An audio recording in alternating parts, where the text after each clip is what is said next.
Good morning brother and sister, सबको जय मसीह की और सुप्रभात। कलीसिया धन्यवाद। आइए प्रार्थना करते हैं। दयालु और कृपालु परमेश्वर पिता, हम आपकी स्तुति और महिमा करते हैं। स्वर्ग और पृथ्वी बनने वाला प्रभु, तेरी जय जयकार करते हैं। तू राजाओं का राजा, तू प्रभुओं का प्रभु, सर्वशक्तिमान परमेश्वर, तू जीवित है।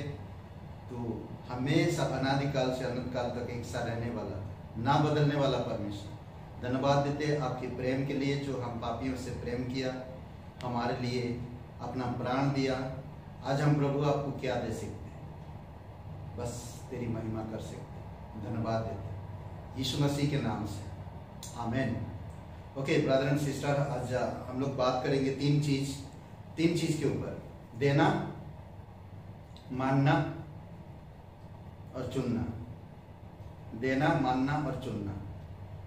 परमेश्वर ने इस जगत को अपना बेटा दिया और प्रभु यीशु मसीह अपना प्राण दिया। परमेश्वर ने जगत से प्रेम किया, अपना बेटा दे दिया। प्रभु यीशु मसीह पापियों से प्रेम किया, अपना प्राण दिया। आज कलीसिया के द्वारा जीवन मिलता है हर किसी को। आज अगर आज आप सच्चे परमेश्वर को आप क्या दे सकते हैं? हम एक ही चीज दे सकते हैं कि हम यीशु मसीह पर विश्वास करें और अपनी बुरे आत्मा को परमेश्वर को समर्पित करना, बुरी आदतों को परमेश्वर को समर्पित करना और विश्वास करके परमेश्वर के मार्ग में चलना।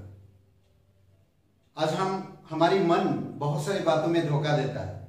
हम शैतान की बातों पर चलते हैं। अंधकार के साम्राज्य में हमें परमेश्वर को अपने आप देना है, खुद परमेश्वर को हम दे देना है। मरकुस का 8वां अध्याय वचन 37 में कहता, मनुष्य अपने प्राण के बदले क्या दे सकता है? आज हम अपना प्राण देना चाहिए।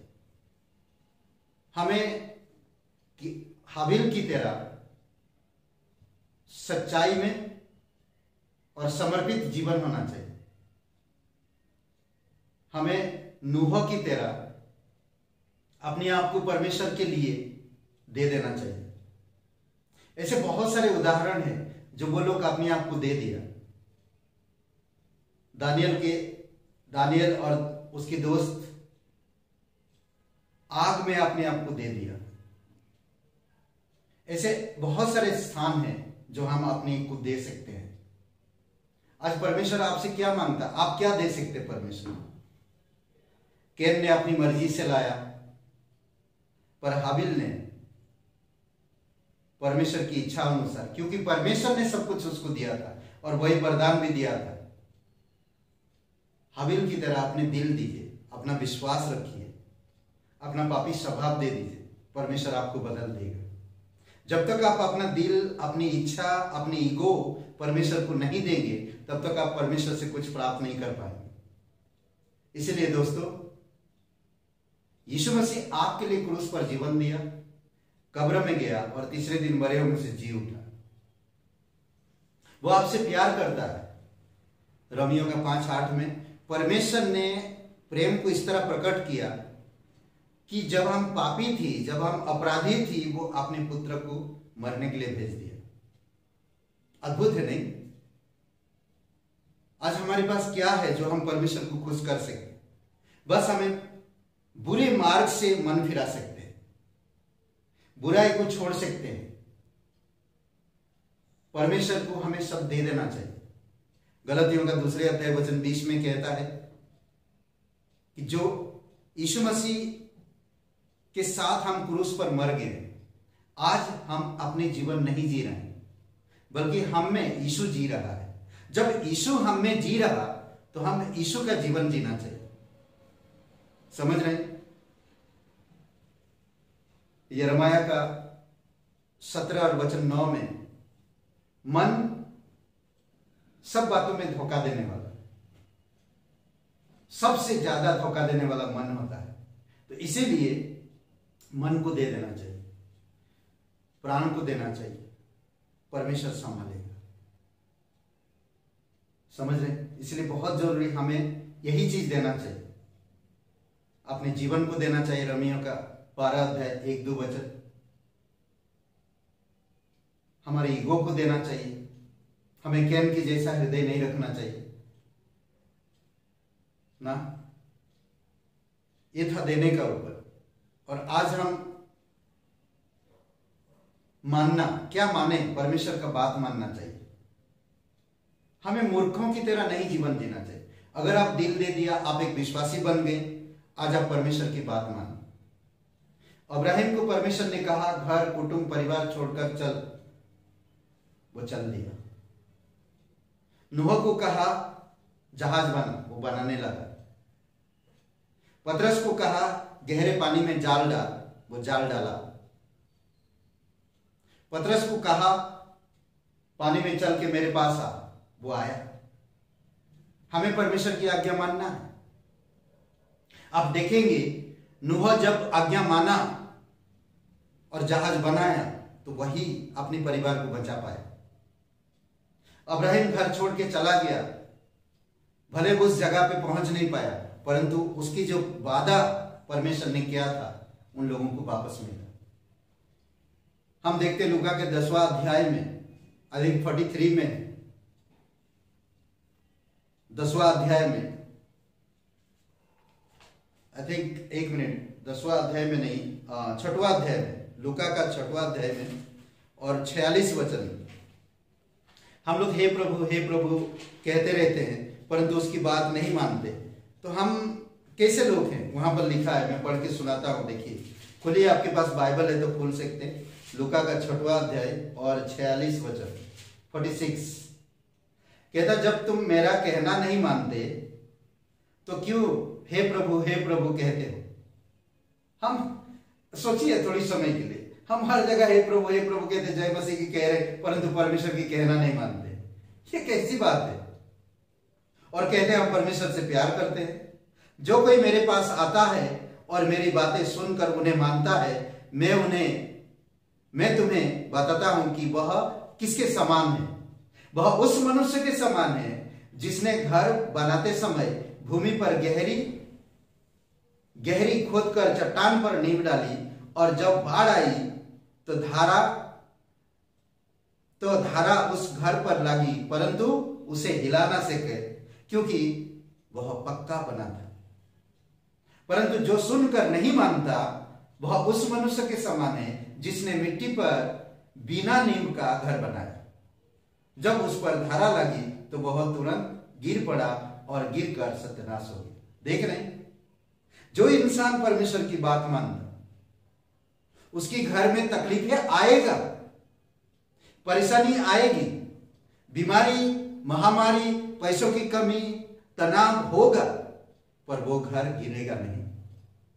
वो मसीह भाई बहन गिरेंगे नहीं जो परमेश्वर की बात मानते हैं, समझ रहे हैं। परंतु जो परमेश्वर की बात नहीं मानते वो गिरेंगे, वो परमेश्वर से दूर होएंगे, परमेश्वर को आरोप लगाएंगे। क्यों? क्योंकि वो लोग नहीं मानते। इसलिए प्रभु कहता, जो मेरी बात मानता है वो मेरे पिता की बात मानता है, और मैं और पिता उनमें है। इसलिए हमें परमेश्वर की बात माननी चाहिए, उसकी आज्ञा मानना चाहिए। जब हम उसकी आज्ञा मानते तो हम बुद्धिमान पुरुष कहलाते।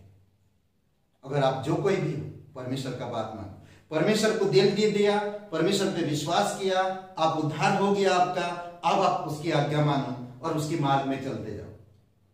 बहुत सारे प्रतिज्ञा, बहुत सारे वादे प्रभु यीशु मसीह ने कहा, वो पूरी होगा आपके जीवन में। यीशु मसीह ने कहा, मार्ग सत्य जीवन में ही हूं, बिना मेरे द्वारा तुम पिता के पास नहीं जा सकते। जो मुझ में बने रहेगा वो बहुत फल फलेगा। ये बहुत सारे बातें यीशु मसीह ने कहा। जो मेरे पीछे चलेगा वो कभी अंधकार में नहीं होगा। आमीन। कितनी खुशी की बात। आज आप विश्वासी हो, आप दिल दे दिया, प्रभु को अपना नया उद्धारकर्ता के रूप में स्वीकार किया, आप पूरा नया हो गए। अब आप आज्ञा मानिए। दूसरी बात, चुनना। आज आप जब मसीह जीवन में जीते हैं या चल रहे हैं तो चुनाव होती है। तो क्या चुनते हैं आप, संसार को या परमेश्वर? अगर लूका का 10वां अध्याय में हम देखते हैं, दो बहनें हैं यहां पर। मैं 2 दिन से इसके बारे में सोच रहा था। इसमें कहता 38 वचन से लेकर आगे, इसमें कहता कि मारियम नाम का उसकी एक बहन थी, वह प्रभु के पांव के पास बैठकर उसका वचन सुनती थी। और मार्था सेवा करते करते घबरा गई और उसके पास आकर कहने लगी, हे प्रभु, क्या तुझे कुछ भी सोच नहीं कि मेरी बहन ने मुझे सेवा करने के लिए अकेली ही छोड़ दिया? सो उससे कहा कि मेरी सहायता करे, कि प्रभु उससे कहा कि मेरी सहायता करे। प्रभु ने उससे उत्तर दिया, मार्था मार्था, तू बहुत से बातों के लिए चिंता करती है और घबराती है, परंतु एक बात अवश्य है, उस उत्तम भाग को मारियम ने चुन लिया है, जो उससे छीना ना जाएगा। अद्भुत बात है, मारियम ने जो जगह चुन लिया है, उसको कोई छीन नहीं सकता। आज आपके पास चुनाव है। कई बार होता हमें कलीसिया का चुनाव नहीं कर पाता। रविवार का दिन हमारे घर में रिश्तेदार आ जाते हैं, मेहमान आ जाते हैं, हमारी बड़े कोई बुजुर्ग आ जाते हैं। हम उस समय क्या करें? कलीसिया को छोड़ देते हैं। कलीसिया का टाइम हो रहा था और हम कलीसिया को चुनते नहीं, परमेश्वर को नहीं चुनते। कई सारे जगहों पर आप और मैं, आप खुद अपने आप को जांचिए कि उस जगह पे परमेश्वर को चुनना चाहिए था, परंतु आपने संसार को चुना, दुनिया को चुना, रिश्तेदारों को चुना। उस समय आप अपने दोस्तों को चुना। मारियम यहां पर यीशु मसीह कहता है कि मारियम ने जो जगह चुन ली है, उसे कोई छीन नहीं सकता। आज आपको चुनाव करना है।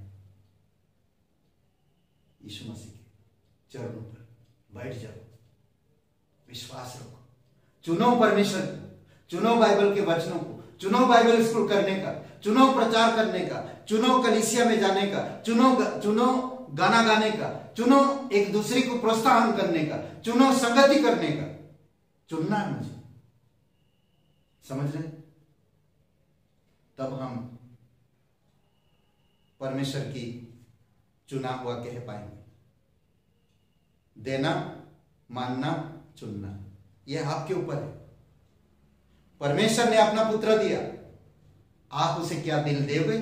उसके नाम पर विश्वास करोगे? जब आप विश्वास करोगे, क्या उसकी बात आप मानोगे? जब आप मानोगे, क्या आप संसार को या यीशु मसीह को, किसको चुनोगे? कहां बैठोगे? कहां संगति करोगे? किससे सलाह लोगे? परमेश्वर से, परमेश्वर के वचन से। पास्टर, लीडर, कलीसिया, बाइबल स्कूल, प्रचार, इस सब चीजों पे ध्यान। आमीन। आइए प्रार्थना करते। दयालु और कृपालु परमेश्वर, सारा आदर, सारा महिमा हम तुझे देते। स्वर्ग और पृथ्वी बनने वाला तू सच्चा परमेश्वर है। प्रत्येक लोगों के लिए तू द्वार खोलता है। प्रत्येक लोगों के लिए तेरे पास कोई ना कोई प्रतिज्ञाएं हैं। प्रत्येक लोगों के लिए तेरे पास युक्तियां हैं। प्रभु यीशु, प्रत्येक भाई बहन परिवार आशीषित करो, अगुवाई करो, तेरी गहराई में अगुवाई करो पिता। दे सके, मान सके और चुन सके। धन्यवाद देते यीशु के नाम से मांगते हैं, आमीन, आमीन। सबको आशीष मिले। बहुत बहुत धन्यवाद ब्रदर एंड सिस्टर। शुभ रहे दिन आपका। लाइक करिए, कमेंट करिए और शेयर करिए। बहुत बहुत धन्यवाद।